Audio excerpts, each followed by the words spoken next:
Hi, welcome to If I Did It, a show where we analyze and solve PR kerfuffles from every world and beyond. Jesus Christ. All right. And with that, I'm your host, Alexio. Sorry. And coming back from the Oxbow tour, conquering Europe, EUGENE'S Robinson. One punch in the face at a time. How are you, sir? All right, man. Good to have you back. And good. Also, John Nash filling in for Kid Nate. Yes, just call me, Kevin McHale. Hey, John. I don't know you. I don't know your work, but I understand you're a genius. So I'm happy to be here with you. I like that attitude. I like accolades. It doesn't matter if you actually mean it or not, but if you say it, I appreciate it. Well, I completely mean it. Well, hold on. What is that? It sounds like 30 seconds of AC/DC. Name the song for a feather or a cookie. I can't hear it. Oh, really? Well, one thing you should be able to hear. Okay. He's lost control of the show. All right, it was back in black, but whatever. Yes, sir. I'm ready. You're Kelvin Gastelum.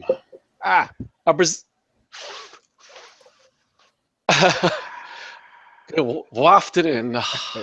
A Brazilian MMA sports court issued a suspension and 20% fight purse fine while overturning your victory over Vitor Belfort, all because of your UFC Fight Night 106 positive pot test. What PR moves are you making to avoid further punishment from the U.S. anti-doping agency? Look, we don't make you a criminal no matter who you are, no matter who you want to be. This is like the deaf guy, right? The one who technically is beating John Jones, Matt, what's his last name? Matt Hamill. Matt Hammer Hamill. I love Matt Hamill. He got a raw deal, got screwed over undeservedly. But that fight, he knows, I know, he didn't win that fight. And it's the same thing. If I'm Gastelum, I'm like, look, all right, I was huffing muggles. I fucked up. I thought I had that whiz off shit. I thought I could get it out of my system in time. Clearly, I couldn't. It's not a performance-enhancing drug. I'm going to go with the Diaz's on this, but you got me. I disgraced the national champ. I made a comment about wanting to do another aged national champ. I fucked up, but you waving your hands over it and saying words on a magic rock and then invalidating the victory, it doesn't revive Vitor. So do what you like. I'm ready to fight him when he's ready to fight again. And this time I'll stop smoking pot a few weeks out. There's nothing he can do. It's not like Gastelum is a big enough ticket item, so anybody fundamentally really gives a fuck anyway. What about you, John? Well, first thing I do is I watch Luke Thomas's podcast every time there's a dope bust. If I'm my fighter and I got busted, I watch what Luke Thomas says because he lays out the defense for every fighter. And the defense is like, yes, I did partake in marijuana, but I'm allowed to partake in marijuana. It's not an enhancing performance drug. We're not in the testing window where I'm not allowed to use it. The issue is that the metabolites were still detected, and it's not my fault they're detected because I stopped using long before the fight. Long before the fight, I gave up smoking, and for whatever reason, you detected more, and so you basically challenge them to say, prove that I was taking this drug up until the fight. You can't do it. There's no way to prove that, and that's my defense. So I throw it back, and you're gonna get punished something, but ask for mercy, and then go off on the Brazilian Commission for having much more stringent, a much harder line on marijuana use than you would find in a lot of American. And I think it's also aggressively aided by the fact that he fucking schoolboyed Vitor Belfort. I mean. What is that? That record by JFA, blatant localism. I mean, come on. Isn't Belfort? Wasn't his doctor the head of the commission in Brazil? The guy that does the testing in Brazil. That would be fucking great. Kangaroo court, Stalin style, baby. Take him out back. Render judgment. But listen. My still favorite all-time way to beat a drug test. I remember. I'm not going to talk about which corporation it was. but they told me for like 4 months ahead that they're going to drug test me. Right. So it's not a drug test. It's a stupidity test. You know it's coming. They said in the interview, 4 interviews, they tell you it's coming. You got to get ready for it. But the weekend before, I took a whole bunch of, well, a friend of mine took a whole bunch of LSD. And then on Monday went in for his drug test and passed with flying colors, but just as a way to register protest and stick it to the man. I mean, come on, this weed thing, we just got to get by it past. It's ridiculous. But again, it's Gastelum. If I'm Gastelum, I do nothing. What am I gonna do? I'm Gastelum. I got I got meetings I need to have with WME folks about getting me in TV commercials and putting me on TV shows or Dancing with the Stars or whatever the fuck they do when they're not booking crap fights. I like that defense. I'm Gastelum. It's not like you're saying it arrogant. I'd like, have pity on me. I'm Gastelum. Right. Exactly, man. It's like, come on. Have you ask the next 10 people you know if they know who I am? They don't. Well, would one of those people be Iaquinta? Because John, yep. that's who you are. And an unnamed UFC official told MMA Junkie live but in private, if you will, that you are a liar and on a 3-fight bonus ban for your shameful behavior. As a self-appointed UFC president, how you retain your sack as the bull of the woods. Well, I like what he's doing with the president's. You know, it's not really doing much, but it's actually making him. He's got a personality and a name now that's recognizable as the president. I think my thing when I'd call out whoever anonymously. I mean, he knows obviously who it was. He can tell. I guess the way the use of the words literally is not very common amongst UFC executives. So apparently that's a dead giveaway who it is. But if I'm Iaquinta, I basically say, well, you were calling me a liar, saying when I said I was being punished for my behavior, that you guys were trying to control me, and then you come on and say I'm a liar because I'm being punished for what? For incidents of my behavior. You're trying to control me. Right. So, I'd say, hey, thank you for coming forward and confirming what I said, that you guys are, and you're basically using the bonus money as a system of controlling us. Right. Yep. That's it. Then keep playing up the angle. Then fire the guy because you're now the president, so you can do that. so hold on. In this scenario, who am I? It's like that movie, The Iaquinta. Well, first of all, if I'm Iaquinta, I turn over the fucking table. I slap Sean Shelby, also known as Keith, and then I stalk out and get a job in real estate again. I mean, I'm hoping Iaquinta realizes it at some point on some level that he's fighting a fucking losing battle. I mean, I would hope that. And if you want, there's no more trenchant commentary on how significant of a losing battle it is than when you get like we had this past week when Nate Diaz comes out and says, "How come they're not working the fuck out of me? How come they're not? How come they're not? Okay, I'm sorry. Am I tipping the hand? That's a good segue. Okay, segue it, baby. Hey, don't you remember when the guy who invented Segway ran off a cliff with that shit? Do you remember that? I don't remember that. I just remember those. I just remember seeing all the crappy Segways going down Hollywood all the time when that came out. Jesus Christ, that was embarrassing. People love those things. Yeah, they loved him, but that guy went right off a fucking cliff and died. That was tragic. So tragic, I'm going to have a party to celebrate. That's but it's almost literally he made a segue. That's all right. Eugene, you're WME-IMG. Women you need to make and meet financial milestones by making money fights with bankable fighters. With UFC President Dana White's bully tactics failing to sway Nate Diaz, is it time for another strategy? Yeah, pretty much. And it's the same strategy that works no matter where you are. You want to watch people who are masterful. I don't say that I like their journalistic acumen, but you keep an eye on the fucking Murdochs. They're going to get that B Sky B deal. They're going to get they have successfully. I've been paying attention to the Murdochs since 1978, and I have not seen them not get something they wanted. And you know how they get what they want? They do it the old-fashioned way. They buy it. You're not going to keep these boys down the farm anymore. Not when fucking Fertitta is living in a $32 million Malibu beachfront house.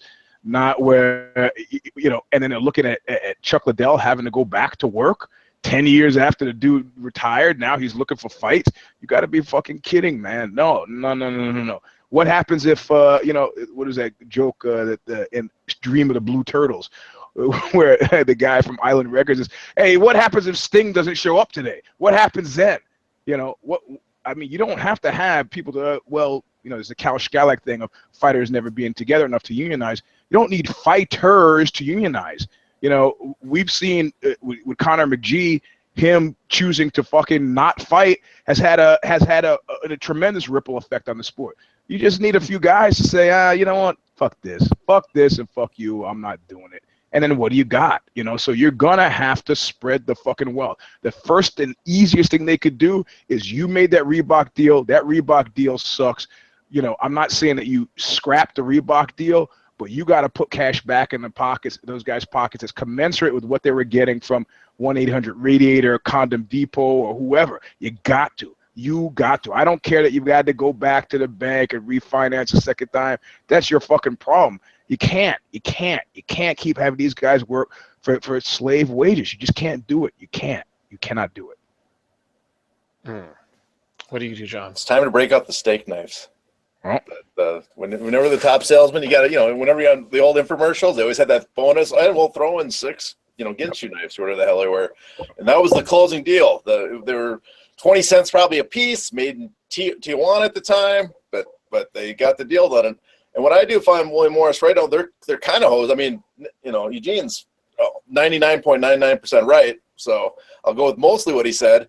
But I think their problem with William Morris is 2 things. One is they spent a lot on the company, and so they promised a lot of people to make a lot of money, and they got to service this debt, so they need to make as much money as possible.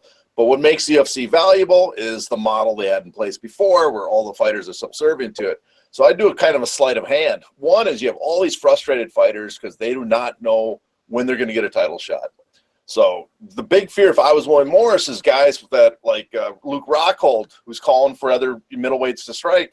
If he actually got the other middleweights maybe to show up in D.C. with the guys petitioning for the Ali Act, that would be my big fear. So what I would do is I would basically already announce guidelines for the UFC, announce rules, how you get a title shot. Put those rules in place. The other thing is everybody wants money. So then I'd say we're going to pay the top guys a ton of money, but you're really not. What you're going to do is you're going to set up a tournament system, and you're going to say whoever wins the championship and defends it of these high caliber guys and cross, you're going to get 10, 15 million, more than any UFC fighter ever made. But it's only going to be that guy that wins the title and defends it. All the other guys are going to be so preoccupied with winning the title and defending it to get that money, they won't notice, oh, yeah, we're not going to bump up your pay from $300,000, $400,000 a fight. We're going to leave it where it is and, you know, keep you guys going back into the octagon to fight more often. That's clever. That's. I mean, I think that's mostly. I think that's almost mostly right. Outside of the fact that, you know, I mean, I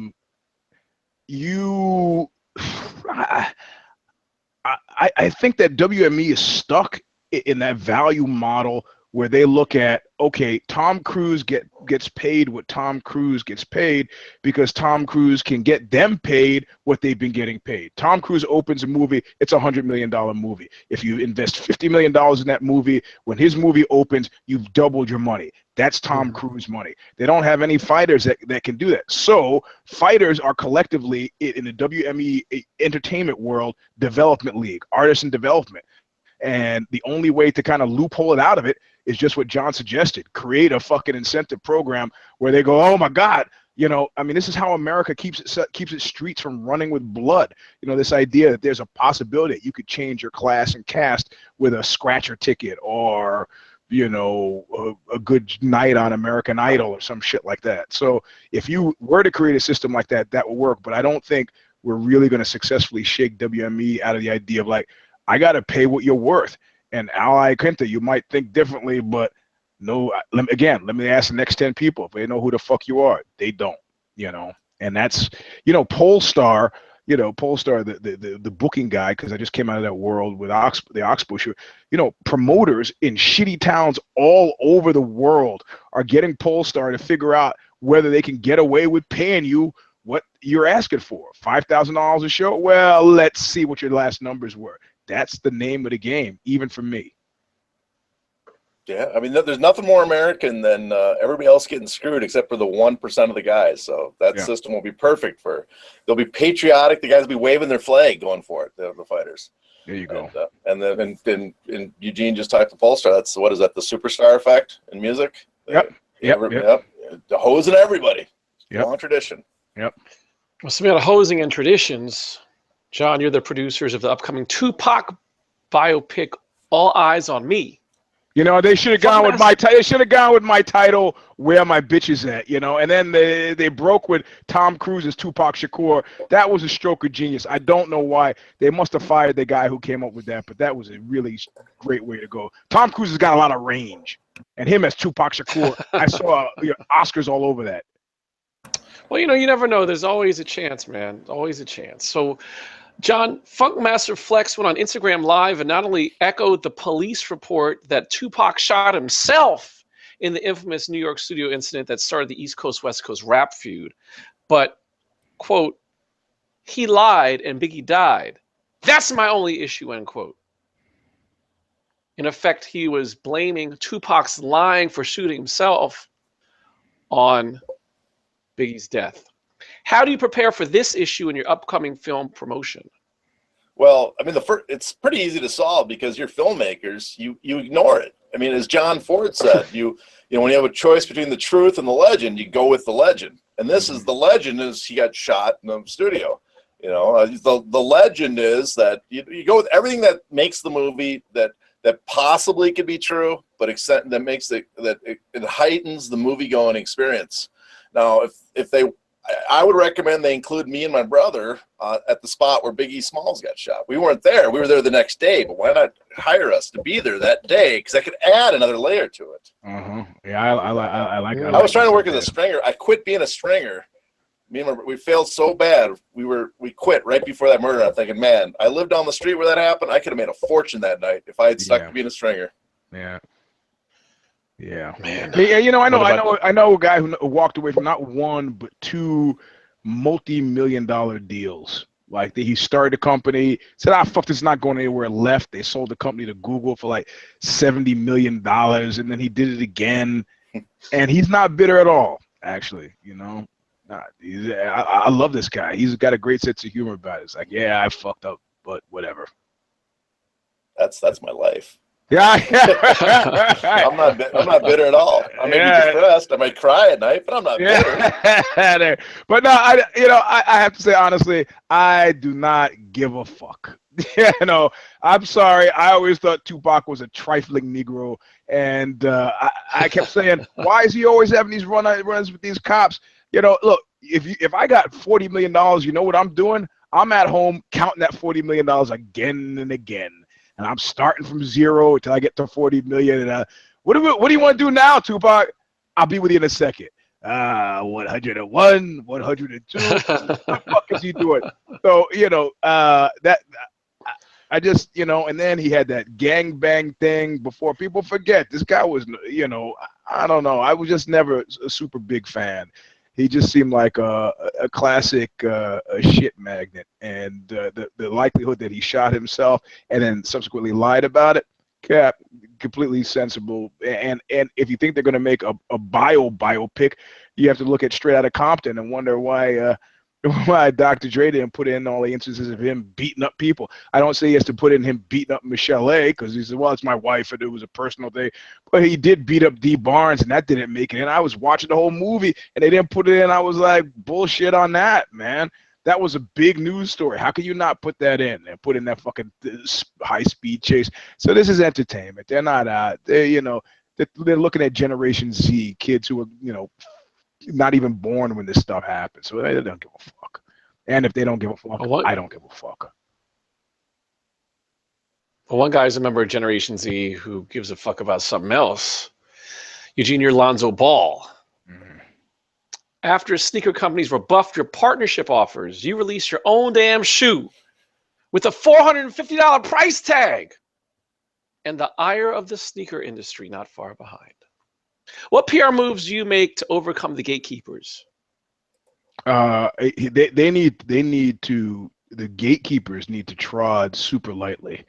I mean, because the last thing they want to do is get accused of keeping a brother down. I mean, that doesn't work well with your business model. I mean, the reality of it is, the $450 shoe, I think, is zeitgeistly wrong.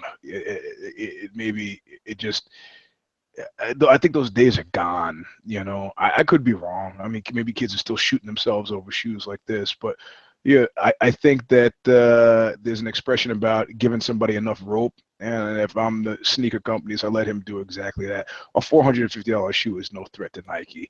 It might be a threat to Adidas or Reebok, but it's not to Nike. And if it's successful and everybody does the same thing, well, you think that's going to help them or hurt them?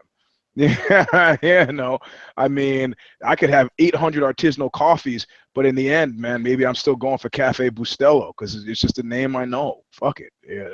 It's a lot of time and energy spent not playing basketball and administering something that's not your fundamental core business. So, Godspeed to you, more power to you. Release as many of your shoes as you like. I hope you enjoy having a warehouse full of $450 sneakers. We'll just be over here coming up with new running shoes. Man, but can you imagine, like, if you're a friend or family member, it's like, oh, what am I gonna get for Christmas this year? Oh, fucking. Yeah, dude. Shit. Grandma, look, it's worth $450. I take the money or a gift card, please. Yeah, you can't even. What do you do, John? Well, you can't pull the Dianetics and buy them yourself to make it look like you sold a bunch because they're 430. You buy 1,000 pairs and you're already out probably your signing bonus next year. So it's like I can't buy enough to actually trigger a market where people actually buy them. So I mean, maybe run with that you're cartoonishly wealthy and that you're ridiculously high end, like your cartoonish Donald Trump's old cartoonish character back from the 90s. Like everything he touches gold, everything gold.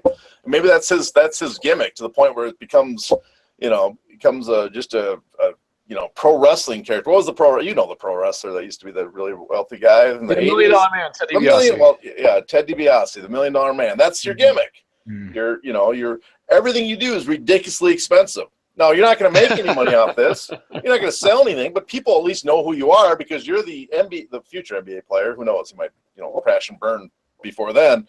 But you're the player that everything you have is ridiculously expensive. That's a good shtick. I mean, if you're old enough to remember Clyde Frazier, man, Walt Frazier. And who was the other one? Earl the Pearl Monroe. Yep. I mean, these guys. Walt Frazier specifically was like, man, that guy walked in. He was like Broadway Joe. These were some of the best dressed professional athletes ever. And they walked in. It's like a line from a Slick Rick song, man. People had to put shades on. These guys were fucking radiant, So yeah, make that part of your shtick just so you don't end up paying rent on a warehouse 5 years from now with $450 shoes. I'm hoping they made 6 shoes and that's it. That one cobbler put them together. That there's 6 pairs sitting somewhere and that's all he got. Well, I'm in a similar situation. I put this Oxbow record out, but we have the special Insane Person edition that's 22 karat gold. Before I went down this road, I didn't even know there was such a thing as 22 karat gold. Gold leaf constructed by hand in Paris by artisans in a tradition that's 800 years old, using vegan glue and like wood substrate with this like super engineered hasp. $300 per. We just said, well, it's really super beautiful. It's great. How many lunatics would want this? We put it out on the website. Got 35 pre-orders, man. So we actually have to start like a factory production. Get 6 people, 3 in Paris, 3 in Brussels to make this fucking $300 record. And it sounds exactly like the download. Well, no, it doesn't really. It sounds better than the download. But sometimes you just got to go nuts. And if you can build that kind of brand, kind of shimmer genius, more power to you. But it's still something that you put on your fucking feet. So I don't see him doing it with sneakers. I've never heard of that gold. I've never heard people building artisan records that way. I didn't even know that was a market. We're crazy. so you start with the fact that we're crazy because it's like music has become this throwaway thing that you listen to on your phone. Like, nah, man. I used to remember we used to get an album. We used to be so excited. And it kind of Francis Ford Coppola it from there. I said, well, what about when they used to do the gold leafing? They could get gold leaf. And we found 22 karat sheets of 22 karat gold leaf, super expensive, super heavy, but really malleable. And it's just hard to gold leaf. We found a gold leaf expert, and then we're at the races, baby. That's it. $300. I mean, what's it say about your? I mean, when you made a band and you guys are playing, when you guys started, they're playing in dive bars and stuff, and that's your. What do you mean started? We're still. You're a dive bar. Keeping it real, baby. Classic. Keeping it real. You're punkish. You're a punk band where I don't know exactly the term anymore. I lost the. But I've listened to some of your stuff. You're down and dirty usually without a shirt. No. We're like Slick Rick, man. It's like what is that great line? He's got too much style for this planet. That's our. It's not even a shtick. It's like, man, we spent $54,000 fucking dollars on this record. Everybody thinks we're crazy. Nobody does this. We spent 10 years on it. Hey, I'm just saying, when you look out at the crowd of your sweaty fans drinking beer while you're playing, do you think they're going to go, oh, yeah, those are the guys that are going to buy the $350 gold record? Well, I'm seeing those guys with oxbow tattoos on their bodies. Every word they're singing. I said, yeah, these are the guys. I mean, and because of the social media, the social media guys are knowing stuff about me and my family that some guy was like, oh yeah, your sister's in Turkey now. It's like, how the fuck do you know my sister's in Turkey? She is in Turkey. She's playing shows. He goes, oh, I saw her play in Zagreb. I'm from Croatia. It's like, man, there's no privacy, no secrets anymore. So when you look out now, you know how Jim Jones felt with that. The kind of control you have. I hope I didn't put it to better use of that. That's what some guy was talking about, the quantity of good to evil. He's like, I still think people are fundamentally good. I said, really? Really? Is that what you really believe? Because I could take a legal spreadsheet and give one pad to one guy and say, fill it up with human atrocity on one pad. And human atrocity, can you show me a concentrated act of goodness that was more substantial than the concentrated act of badness represented by the fucking Nazi Holocaust? Bing, got Nazis in there. And the guy, he's reduced to coming up with Doctors Without Frontiers. And I was like, aha. Yeah, you just lost, because Doctors Without Frontiers do great work, but they frequently do it in places that are being massacred and destroyed by human activity. So what's the fucking point? Humans suck. That's it. Thank you. Man, that's a feel-good moment. Yeah. The perfect segue into, speaking of segues off the cliff, into our teachable moment. Eugene, you're Hillary Clinton. Oh, Jesus. Okay. Former FBI director James Comey told Congress that his that was a firing to end all fucking firings, man. You're going to a meeting and you're fucking like you're fired in traffic, man. That was some hardcore shit. Yeah. It's So his reinvestigation to your private email server was triggered by thousands of classified messages appearing on underage sexting suspect Anthony Weiner's computer, sent by his wife and your aide, Huma Abedin. What can we learn from your loyalty leading to your loss? This is, I mean, I don't know when you got online to do this show, but the whole premise, I mean, this has now gotten into whatever you would think of when you crafted that has already been superseded by the fact that you've got three investigators looking into the Trump-Russia connection, three investigators fired by Trump, supported by the fucking dirty as fuck Sessions. And I mean, it is starting to look like fucking Banana Republic shit, 1968 South America, baby. It is fundamentally crazy. If I'm Hillary, I just sit back, take my shoes off, get a hot toddy, and wait for this shit to roll out, because it's not done by any stretch of the imagination. Nobody imagined it here. And if you think the Trump faithful are still lined up behind him. Trump faithful looking at one thing, baby. It's like, yeah, he's sticking it to the man, but I'm still broke. And now I lost my health insurance. So, 60,000 people at rallies throwing stuff at you is not the same as people buying your hats, is it? Well, on that, we'll talk further. I guess it's two parts. Going back to your question, Alexi, my thing is if I'm Hillary, first of all, I mean, if you ever read the 48 Laws of Power, it's Hillary.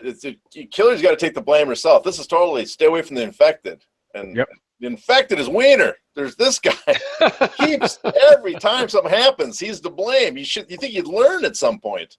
You'd learn that you can no longer trust anything this guy's touched with. That you have to dump anybody that even talks to him. That includes his wife, which but that's weird about Hillary is her loyalty is, which I guess for a lot of people is admirable, that she's very loyal, but she's also supposedly, based on the results, are very punitive. And everybody that didn't vote for her back when Obama was in office, they had a list to punish those people, and so I guess that's part of her trade. It's a Shakespearean irony that her own personal, traits of loyalty and stuff came back to haunt her.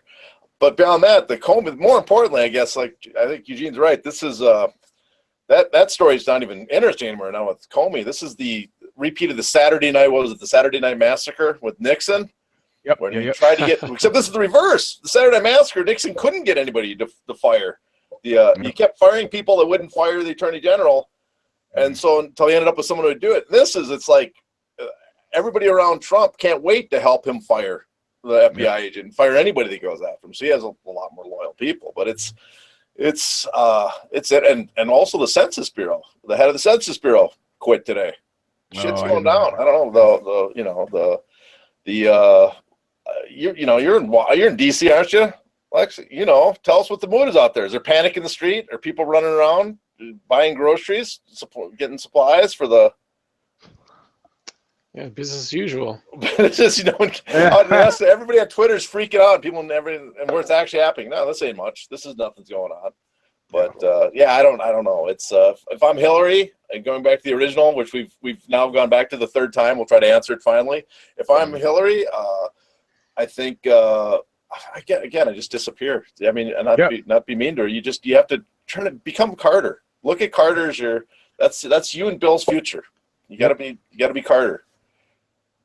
He's writing a book with Patterson. He doesn't need the fight. They just need the aggravation. I mean, mostly it's like jump out of a moving car for these folks. I mean, and this is why we're still talking about guys like Mayweather, because you think going from a full schedule to just sitting at home, TV, and maybe I'll go to 7-Eleven, buy a magazine. You think that's enough? That's not enough. You get addicted to shit real easily, real comfortably.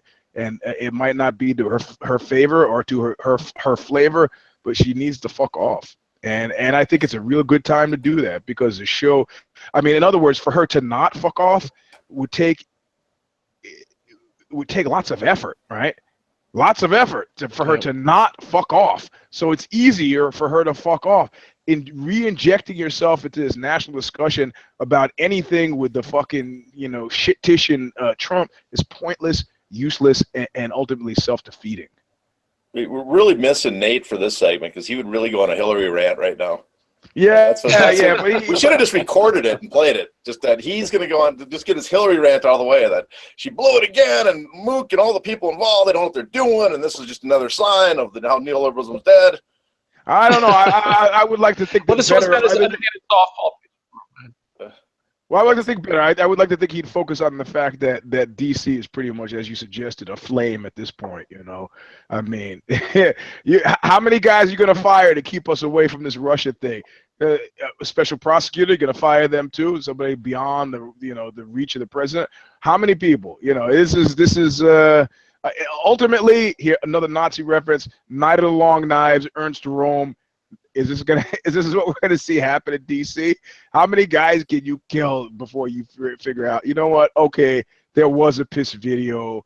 There were prostitutes. There was a hotel room. Who among us hasn't gone to Moscow or St. Petersburg with underpriced third world hookers and peed on beds? Who among us? I plead the fifth. Well, I don't know if you know this, Eugene, but a couple of weeks ago, Google killed their effects. So we no longer have the ticking clock. I remember getting those little Of your announcements. lost That's battalion. right. Sorry. No. But you start with the heel turn. John, you gonna do the heel turn, or is that good? Is that it's dumb, but I'll do a real quick heel turn. It's so easy. The heel turn is it's not just a heel turn; it's a double heel turn because he doubled up how big a heel he is. It's Donald Trump for canning Comey and the FBI out of left field. The way he did it, and then politely, putting in his letter how he's very thankful to Comey for telling him personally 3 times he wasn't under investigation. There's your heel turn. That just when you thought he couldn't inflame the Democrats enough, and a lot of the people in the country, he goes an extra step. Yep. I just made it on the fly. That's as good as I can do on my heel turn. And didn't Ryan get fucked today too? He went to some school and then was like assaulted by 8-year-olds. I thought that was pretty choice.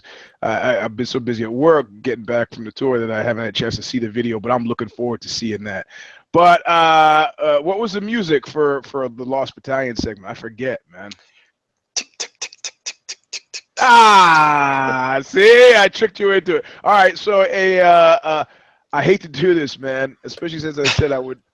Yeah, you see it coming, and you know it's coming, but I start to think it's like Brer Rabbit, It was like, oh, please don't throw me in the briar patch. Whatever you do, please don't throw me in the briar patch. I'll do anything if you don't throw me in the briar patch. I went on record as saying I would never bring it up again. But just much like Al Pacino in The Terrible Godfather Part 3, he keeps pulling me back in. I'm talking about the Gauleiter General of the Lost Battalion, Chris Weidman, who's continued. I'm sorry, man, but his continued efforts are fucking noteworthy. The video where he's rolling around, getting sexy with me, and don't tell me it's not just me that he's getting sexy with. He's getting sexy with everybody. I'm going to have to use a Catch-22 line and go, how would that possibly make a difference to me? As far as I'm concerned, he's getting sexy with me. Oh, it's a comedic, take on Paige Van Sant's video. Yeah, and what the fuck are you doing? Are you trying to prove that you were indeed really concussed against Gegard Mousasi? Rolling around and unless you're trying to make some extended proto-meta point about the objectification of female athletes, or I don't know what you're doing, man. And in that way, it's morbid fascination that keeps me tuned in. I have no idea what the fuck you're doing, and I don't think you are either, as evidenced by the fact that I didn't see Maddie Serra in that video. I didn't see Ray Longo in the video. I don't know if they were holding the camera, but I suspect not. It's misty, it's woody, and it's crazy. So he is my number big one. And I'm gonna have to give you a little gossip that I think is completely fucking hilarious. I'm not going to mention any names except to say the guy is a kind of a pro jiu-jitsu competitor whose name would be very familiar to you. Got a woman pregnant, 38-year-old woman, which means the likelihood of getting her to have an abortion is very low. He convinced her to do so by indicating that they were making, his management team and his agents were involved in making a reality TV show around him using hidden cameras.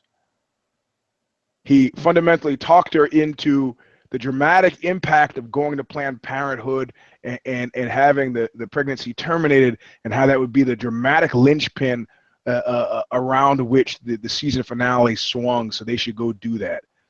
So she goes and does it, not knowing where the hidden cameras are, terminates the pregnancy. Then he gets on a plane, meets her, and summarily, after he's sure the pregnancy has been terminated, dumps her. She's very upset. She's very upset about this. Reaches out to me and tells me this tale of hidden cameras and so forth, which I immediately peg as patently fucking ridiculous. I mention that only. I mention that only because in this instance, truth is in the Lost Battalion. Actually, I don't give a fuck about truth. I just want to tell that story. Hitting cameras. Oh man. Fucking A. That was a jiu-jitsu move to end all jiu-jitsu moves.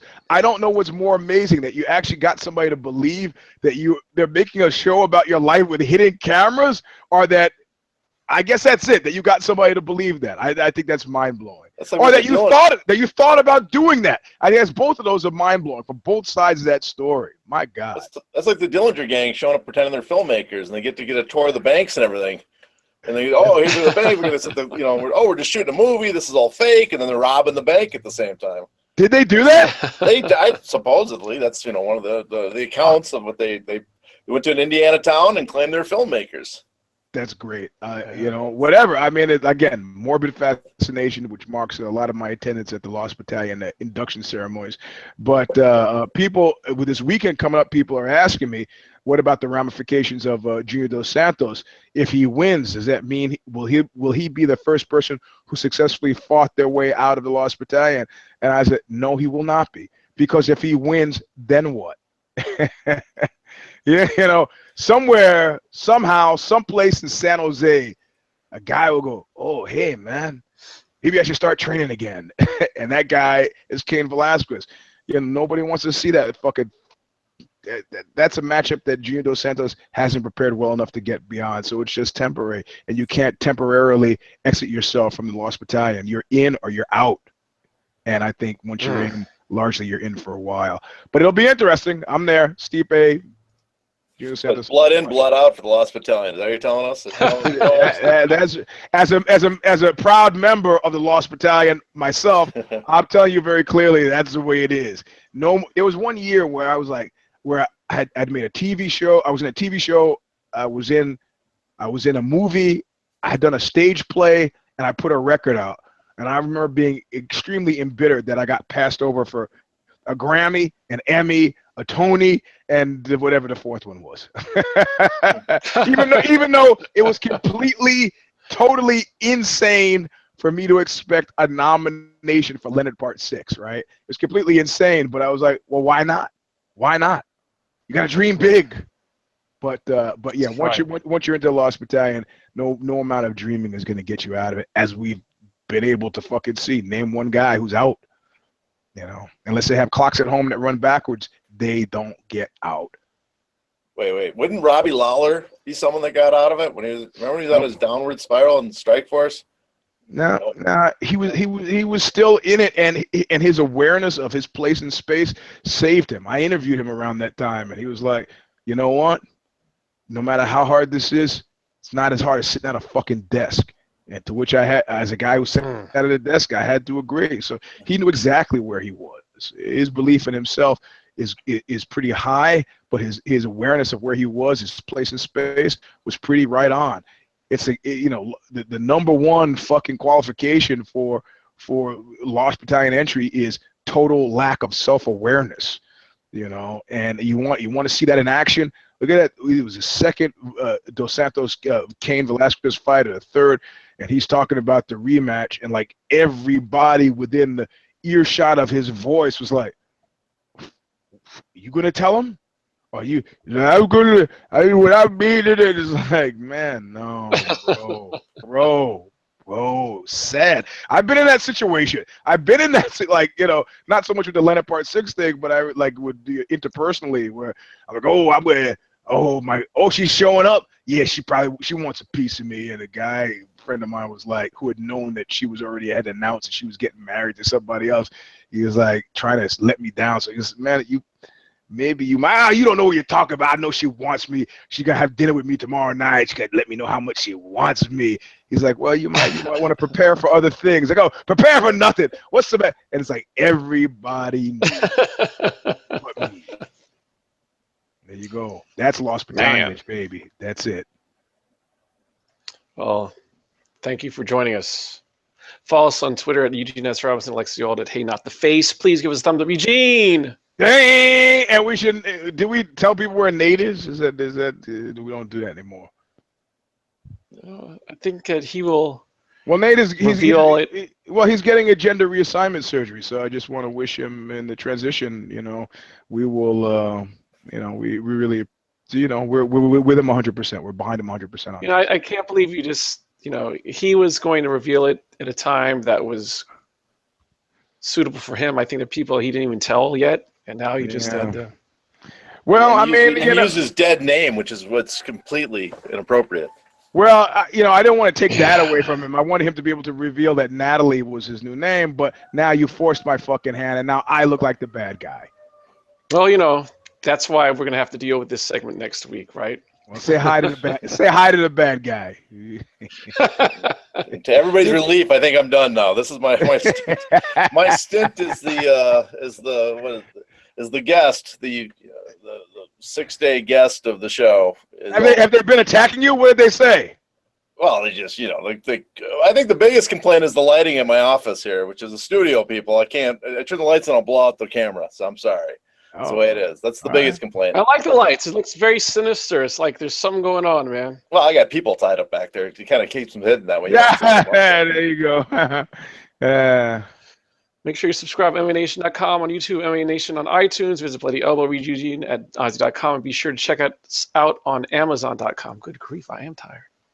We'll be back next week with another. I'm tired. I'm 9 hours away. I'm jet lagged the fuck. I can't keep my eyes open. I'm dying I had 2 hours of sleep last night, so I think we're all in the same boat. Oh, there you go. I had no lines either, so that just killed it. Yeah, exactly. I was gonna say 2 hours of sleep, man. We need to talk about that. What the fuck are you doing? Your viewers promised me drugs, didn't they? Lexi, didn't they promise day one drugs? I know that's true. That a lot of the people, like, you know, they're waiting every week they're just waiting to see. You know, they want. Well, you know, hey, 3 days ago, some guy, I was in Copenhagen, and some guy was like, "Man, this is a tough show." I go, "What? Is it hot out there?" He was like, "Well, no. Somebody gave me a bunch of acid the other day, and I took it." I go, "What do you mean?" He goes, "Well, they gave me acid. They told me it was acid, but I didn't believe it was acid. So I took it. I took it all, and then I discovered it was acid."